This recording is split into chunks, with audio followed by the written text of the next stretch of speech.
नमस्कार दोस्तों, मैं हूं कंचन और आप सब देख रहे हैं कहानी कंचन की। अगर हम पहली बार मिल रहे हैं, चैनल को सब्सक्राइब कीजिए, नोटिफिकेशन बटन दबा दीजिए ताकि आने वाली हर कहानी में हमारा साथ बना रहे। मुझे आशा है कि 10वां भाग आप लोगों ने सुन लिया होगा। आइए शुरू करती हूँ 11वां भाग। उधर गोबर खाना खाकर अहराने में पहुंचा। आज जुनिया से उसकी बहुत सारी बातें हुई थी। जब वह गाय लेकर चला था तो जुनिया आधे रास्ते तक उसके साथ आई थी। गोबर अकेले गाय को कैसे ले जाता? अपरिचित व्यक्ति के साथ जाने में उसे आपत्ति होना स्वाभाविक था। कुछ दूर चलने के बाद जुनिया ने गोबर को मर्म भरी आंखों से देखकर कहा, अब तुम काहे को यहाँ कभी आओगे? एक दिन पहले तक गोबर कुंवारा था। गांव में जितनी युक्तियां थी वह या तो उनकी बहनें थी या भाभियां थी। बहनों से तो कोई छेड़छाड़ हो ही क्या सकती थी। भाभियां अलबत्ता कभी कभी उसे ठठोली किया करती थी, लेकिन वह केवल सरल विनोद होता था। उनकी दृष्टि में अभी उनके यौवन में केवल फूल लगे हुए थे। जब तक फल न लग जाए उस पर ढेले फेंकना व्यर्थ की बात है।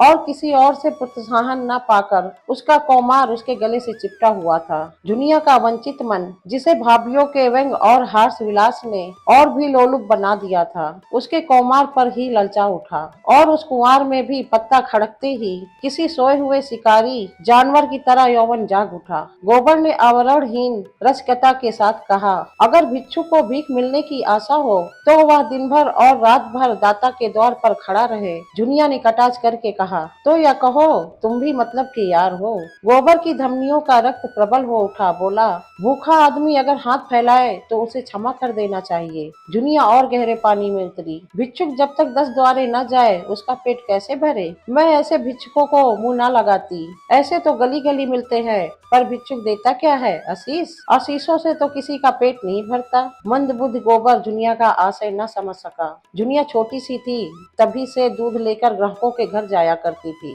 ससुराल में उसे ग्राहकों के घर दूध पहुंचाना पड़ता था। आजकल भी दही बेचने का भार उसी पर था। उसे तरह तरह के मनुष्यों से साबिका पड़ चुका था। 2-4 रुपए उसके हाथ लग जाते थे। घड़ी भर के लिए मनोरंजन भी हो जाता था। मगर यह आनंद जैसे मंगनी की चीज हो। उसमें टिकाऊ न था, समर्पण न था, अधिकार न था। वह ऐसा प्रेम चाहती थी जिसके लिए वो जिए और मरे, जिस पर वह अपने को समर्पित कर दे। वह केवल जुगनू की चमक नहीं, दीपक का अस्थायी प्रकाश चाहती थी। वह एक गृहस्थ की बालिका थी जिसे गृहित को रसिकों की लगावटबाजियों ने कुचल नहीं पाया था। गोबर ने कामना से उद्दीप्त मुख से कहा, भिक्षु को एक ही द्वार पर भरपेट मिल जाए तो द्वार द्वार क्यों भटके? धनिया ने सदैव भाव से उसकी तरफ ताका। कितना भोला है, कुछ समझता नहीं। भिक्षु को एक द्वार पर भरपेट कहाँ मिलता है? उसे तो चुटकी ही मिलेगी। सरबस तो तभी पाओगे जब अपना सरबस दोगे। मेरे पास क्या है जुनिया? तुम्हारे पास कुछ नहीं है। मैं तो समझती हूँ तुम्हारे पास मेरे लिए जो कुछ है वह बड़े बड़े लखपतियों के पास नहीं है। तुम मुझसे भीख ना मांगकर मुझे मोल ले सकते हो। गोबर उसे चकित नेत्रों से देखने लगा। जुनिया ने फिर कहा, और जानते हो दाम क्या देना होगा? मेरा होकर रहना पड़ेगा। फिर किसी के सामने हाथ फैलाए हुए देखूंगी तो घर से निकाल दूंगी। गोबर को जैसे अंधेरे में टटोलते हुए इच्छित वस्तु मिल गई। एक विचित्र भय मिश्रित आनंद से उसका रोम रोम पुलकित हो उठा। लेकिन यह कैसे होगा? जुनिया को रख लें तो रखेली को लेकर घर में रहेंगे कैसे? बिरादरी का झंझट जो है, सारा गांव काव काव करने लगेगा, दुश्मन हो जाएंगे। अम्मा तो इसे घर में घुसने भी ना देगी। लेकिन जब स्त्री होकर वह नहीं डरती तो पुरुष होकर वो क्यों डरे? बहुत होगा, लोग उसे अलग कर देंगे, वह अलग ही रह लेगा। जुनिया जैसी औरत दूसरी गांव में कौन है? कितनी समझदारी की बात करती है। क्या जानती नहीं कि मैं उसके जोग नहीं हूँ? फिर भी मुझसे प्रेम करती है, मेरे होने को राजी है। गांव वाले निकाल देंगे तो क्या दूसरा संसार में कोई गांव नहीं है? और गांव क्यों छोड़े? माता दीन ने चमारी में बैठा लिया तो किसी ने क्या कर लिया? दाता दीन ने दांत कटकटा कर रह गए। माता दीन ने इतना जरूर किया कि अपना धर्म बचा लिया। अभी भी स्नान पूजा किए बिना मुंह में पानी नहीं डालते। दोनों जून अपना भोजन आप पकाते हैं, और अब तो अलग भोजन नहीं पकाते हैं। दाता दीन और वह साथ बैठकर खाते हैं। झुंगरी सिंह ने ब्राह्मणी रख ली, उनका किसी ने क्या कर लिया? उनका जितना आदर मान तब था उतना आज भी है, बल्कि और बढ़ गया। पहले नौकरी खोजते फिरते थे, अब उसके रुपए से महाजन बन बैठे। ठकुराई का रोब तो था ही, अब महाजनी का रोब बन गया। मगर फिर ख्याल आया, कहीं जुनिया दिल लगी तो ना कर रही हो। पहले इसकी ओर से निश्चित हो जाना आवश्यक है। उसने पूछा, मन से कहती हो जुनिया कि खाली लालच दे रही हो? मैं तो तुम्हारा हो चुका, लेकिन तुम भी हो जाओगी। तुम मेरे हो चुके कैसे जानूं? तुम जान भी चाहो तो दे दूं। जान देने का अर्थ भी समझते हो? तुम समझा दो ना। जान देने का अर्थ है साथ रहकर निभा करना, एक बार हाथ पकड़कर उम्र भर निभा करते रहना। चाहे दुनिया कुछ भी कहे, चाहे माई बाप, चाहे भाई बंद, घर द्वार सब कुछ छोड़ना पड़े, मुंह से जान देने वालों को बहुतों देख चुकी। भंवरों की भांति फूल का रस लेकर उड़ जाते हैं, तुम भी वैसी ना उड़ जाओगे। बर के एक हाथ में गाय की पगीना थी, दूसरे हाथ से उसने जुनिया का हाथ पकड़ लिया, जैसे बिजली के तार पर हाथ गया हो। सारी दया यौवन के पहले स्पर्श से कांप उठी। कितनी मुलायम गुदगुदी कोमल कलाई। जुनिया ने उसका हाथ हटाया नहीं, मानो इस स्पर्श का उसके लिए कोई महत्व ही न हो। फिर एक क्षण के बाद गंभीर भाव से बोली, आज तुमने मेरा हाथ पकड़ा है, याद रखना। खूब याद रखूंगा झूना, मरते दम तक निभाऊंगा। जुनिया अविश्वास भरी मुस्कान से बोली, इसी तरह तो सब कहते हैं गोबर, बल्कि इससे भी मीठे चिकने शब्दों में। अगर मन में कपट हो मुझे बता दो, सचेत हो जाऊं। ऐसे को मन नहीं देती, उनसे तो केवल हंस बोल लेने का नाता रखती हूँ। बरसों से दूर लेकर बाजार जाती हूँ,